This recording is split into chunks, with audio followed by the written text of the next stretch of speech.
Greetings and welcome, everybody, to this week's episode of Poly Weekly News. I'm your host, David Danto, and my guest this week is one of the superstars in terms of analysts and understanding technology, my good friend, Carolina Milanesi. Carolina, why don't you say hey, hi to everybody and tell everybody again what you do and where you are in the industry?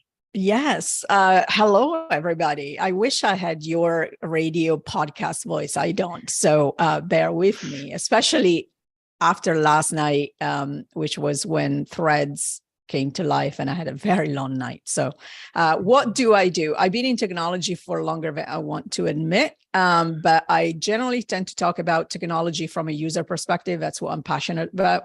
And so that's what I do under my creative strategies umbrella hat. And then I founded a company called The Heart of Tech, where I spend most of my time looking at ESG. So diversity, equity, inclusion, sustainability, corporate ethics, and impact of technology on society. That's me. And we're going to talk about all of that, hopefully, in the next, however long it takes, but at least touch on a little bit of it. So let's get your perspective first on the social technology tug of war that's going on right now between enterprise leaders that want people back in the office and have things back the way they were beforehand, and knowledge workers who've experienced this new freedom about working remotely and working from anywhere and hybrid. And there doesn't seem to be an end to that tug of war. What's your perspective on it? I think the reason why there is this war is that I feel corporations are more focused on either justifying the buildings that they have and they can't get rid of. So real estate plays a part, justifying or wanting to control their talent in one way or another. So have them within reach and see them and making sure they're productive. Now, why are we still having the conversation about being productive when remote?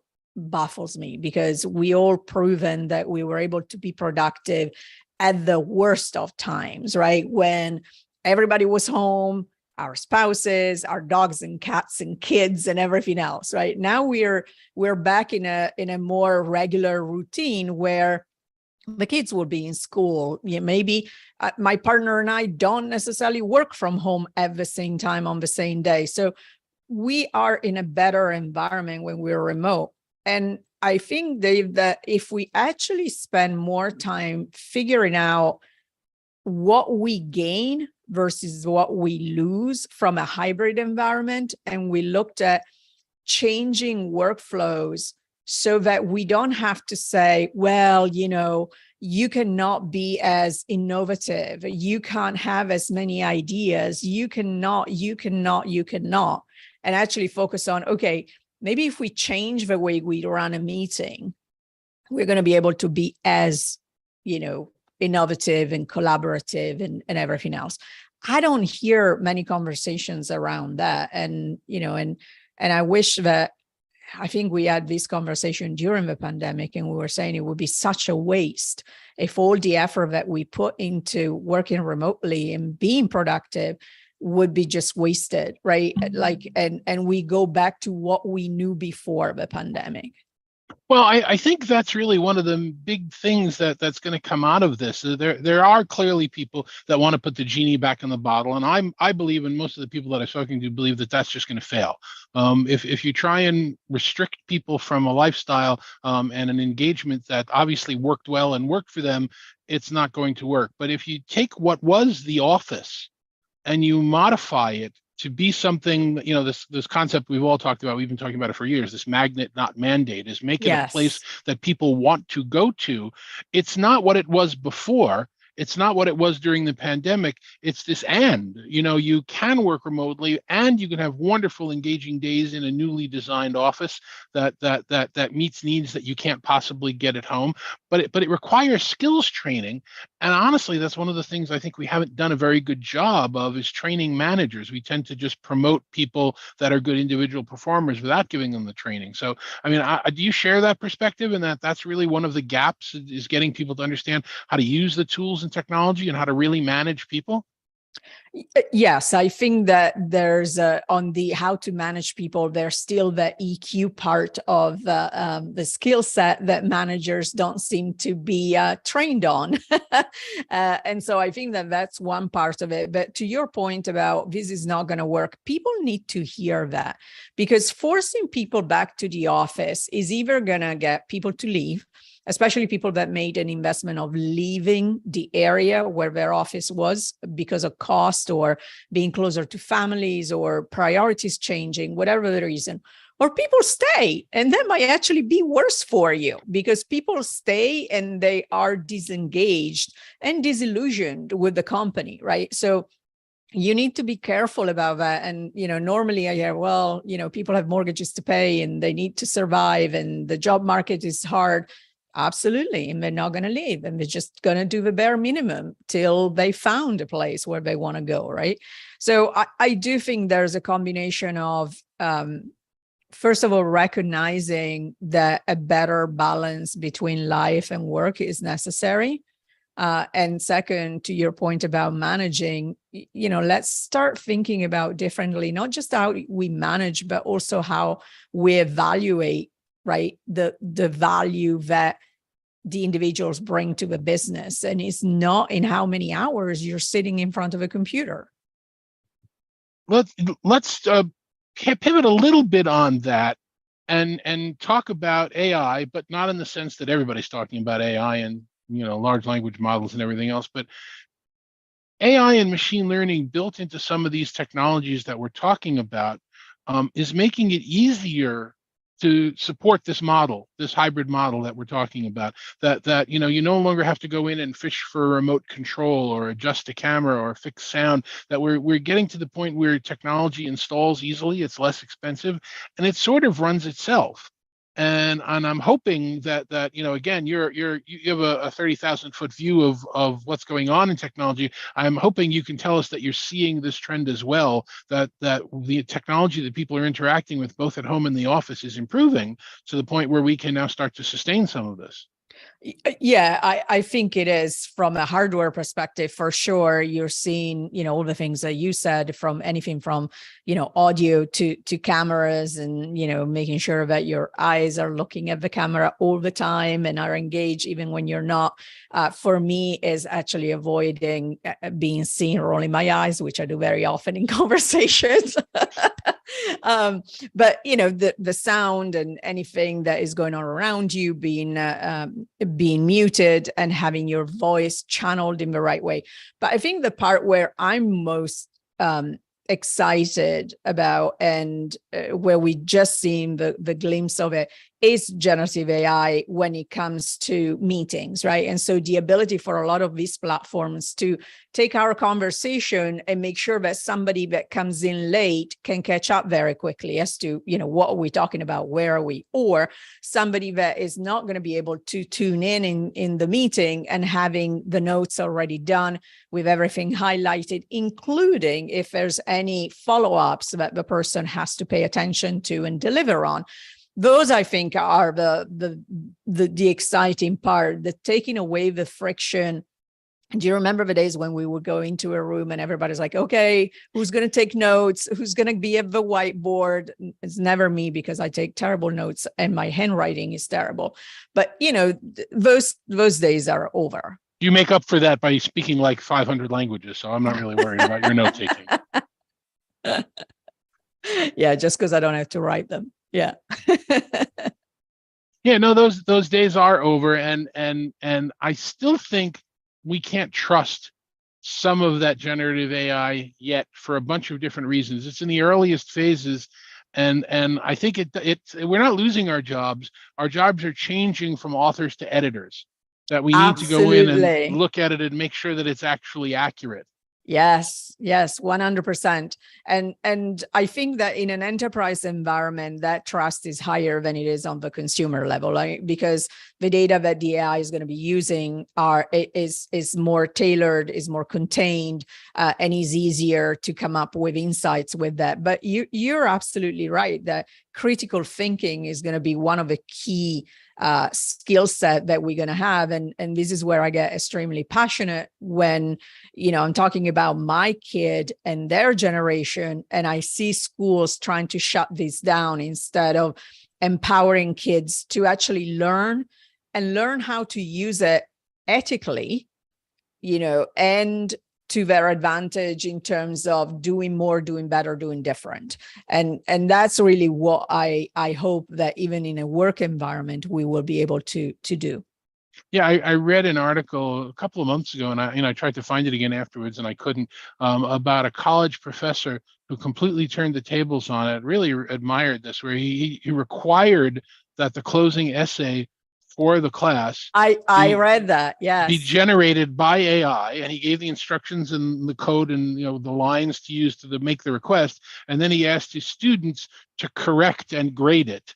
And they were going to be graded and checked on how well they were fact checking and how well they were grading it. And I thought that's just a wonderful way of approaching it and getting people used to the technology. Absolutely. And I think that some of that responsibility is on the companies that are rolling out these capabilities, right? It is on them to not only be held accountable for their level of transparency and ethics, but also teach people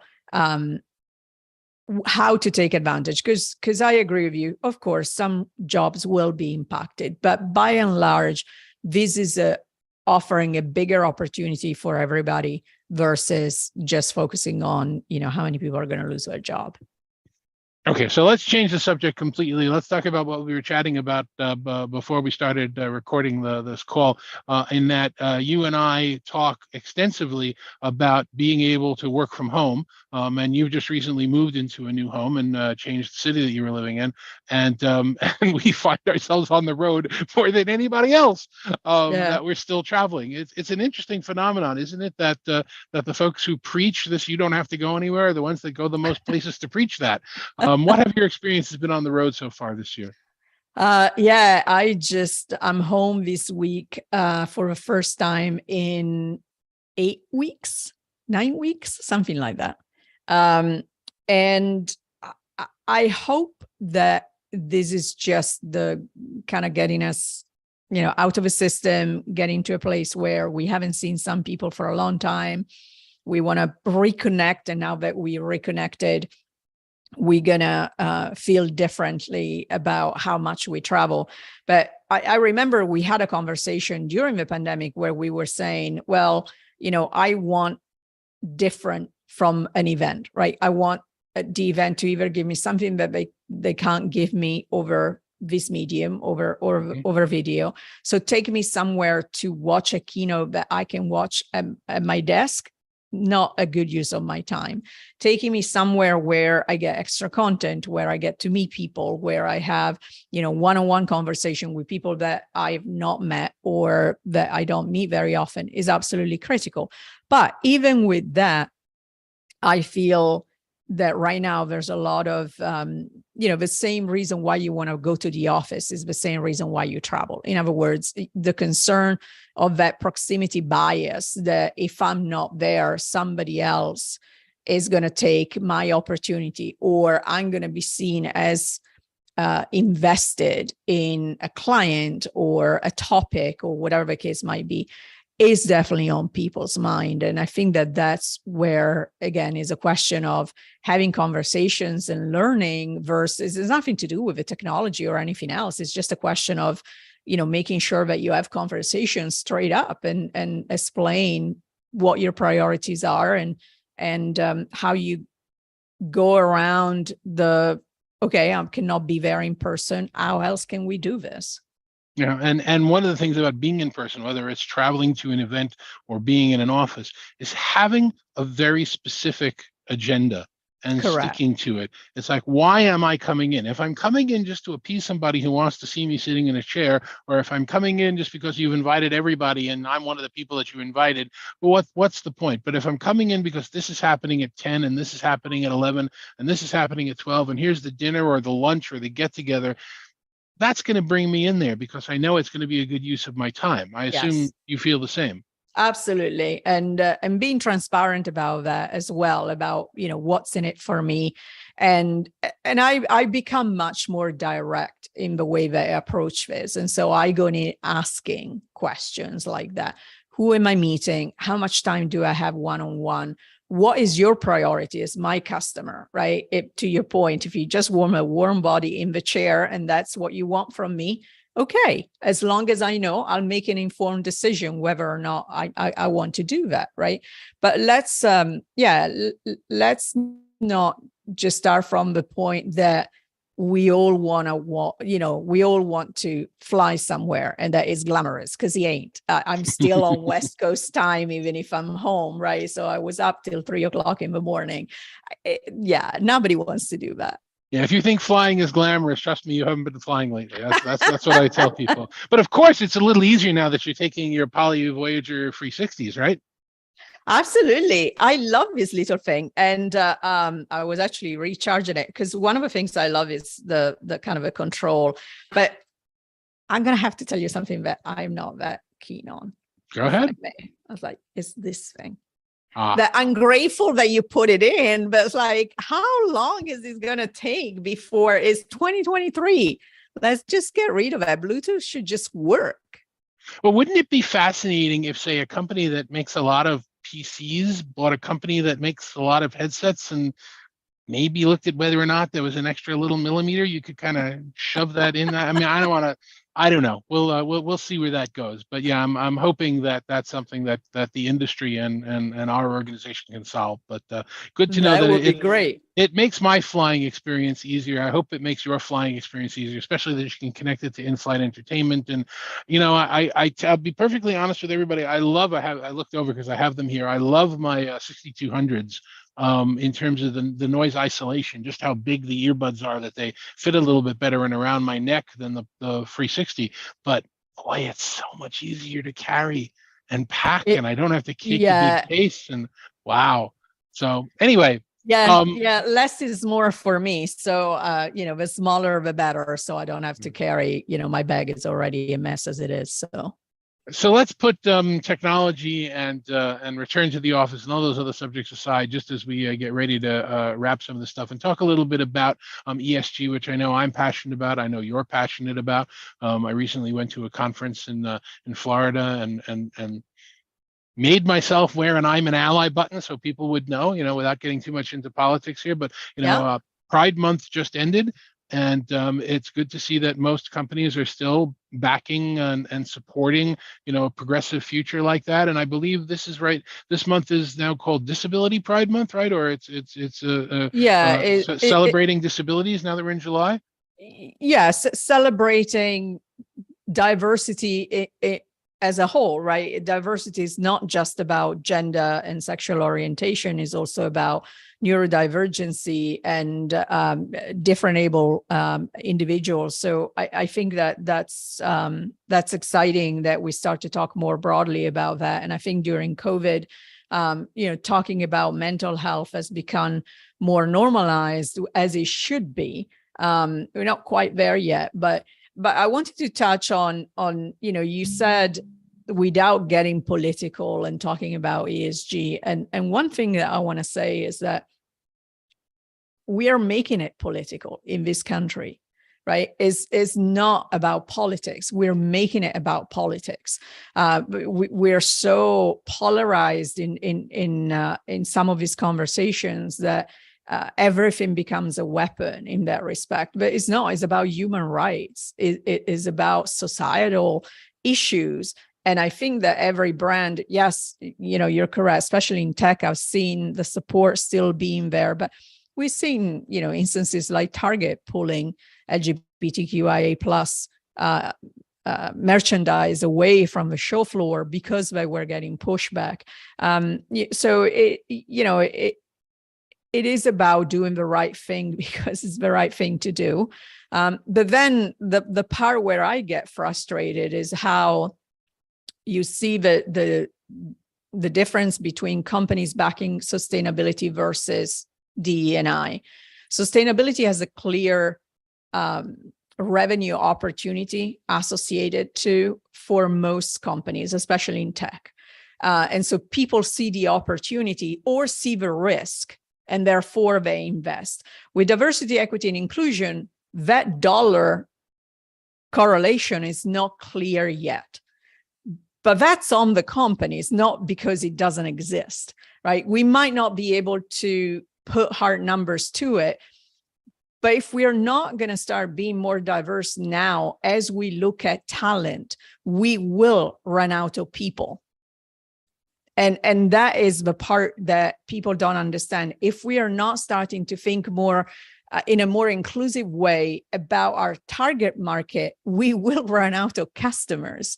It's very simple. There is a dollar amount associated with it, even if it's harder to really put into numbers. Well, it's also a situation that, and I'm speaking from my 4 decades in being involved in technology, the companies that have had the most difficulty managing in their businesses over my career that I've experienced are the ones that lacked a diversity of thought. It's the ones where everybody that's making decisions, everybody that's in power, other management structures are all reading from the same book, coming from the same background. So there's nobody there saying, hey, wait, excuse me, this is not the experience I had growing up. This is not the way I experienced this tagline. This is not the way, you get, and I wish I could talk about this, in the lens of long ago history, but it's not. I mean, even recently in our industry, and one of the leaders, we brought in somebody that was leading a collaboration unit at one of the biggest players in the space, and she surrounded herself only with people that thought exactly like her. And that's not a safe way to manage a company because you don't see your blind spots. Correct. So the diversity of individuals is important because, as you say, it's the right thing to do, but it also supports this diversity of thinking that you must have within organizations if you really want to get the creative juices flowing and meet the market needs. So I don't know why more organizations don't see that. I wish we didn't have to legislate it. I wish we weren't in a world where it was politicized. But politicizing the people that are different because they're bad for you is something that's been around in the world for centuries. And I don't suppose we're going to get rid of that just in our conversation. Yeah, no, unfortunately, no. But it is important that we talk about it, right? And we act and we give opportunity to people to showcase that power, because silence is compliance, and I'm no longer going to be silent. And it's good to follow you, and I'm happy to see the things that you're moving forward, both for yourself individually and for our industry. And I certainly appreciate that. Tell me briefly, how can people follow you? I know you're now doing your own webcast series. Give some people the book on Carolina so we know how to stay in touch with you. You can find me pretty much everywhere with my handle, which is Caro, CARO _Milanesi, MILA. I can't spell my last name. MILANESI. I struggle with it too. So I have my Tech TEQ podcast on YouTube and LinkedIn. Is basically technology's emotional intelligence. That's what I focus on. So conversation with technology leaders on what matters in technology. And then you can find me on Threads as of last night, on Instagram, on TikTok, on LinkedIn as Carolina Milanesi, and still on Twitter, at least for now. Yeah, I'm struggling with this omni-channel experience now. It's like one more thing to monitor, and I can't set up a PC because right now you can't monitor Threads with a PC. It would have to be an iOS or Android device. So where do I stick a 19th display on my desk? I got to figure all of that out. And the hardest part is when a customer reaches out to you and you have to remember what platform they reached out to you on. I had that the other day. Somebody reached out and I was like, I couldn't find it, and it turned out it was text message, and I was like, huh. Yeah, there's that one too, exactly. And I must have gotten 19 messages while we were chatting here. Carolina, thank you very much for being with us. I really do appreciate it, and hopefully we will stay in touch, and we will see each other in person at some point before this year ends. We haven't done that yet. We're going to have to work on that. If not here at CES. Yes. Oh my God. Yes. Thank you for having me. I always appreciate our conversations. That's my pleasure. And thank you all very much for taking time out of your week to watch this. For all of my colleagues at HP and Poly, my name is David Danto. We'll see you on the next one.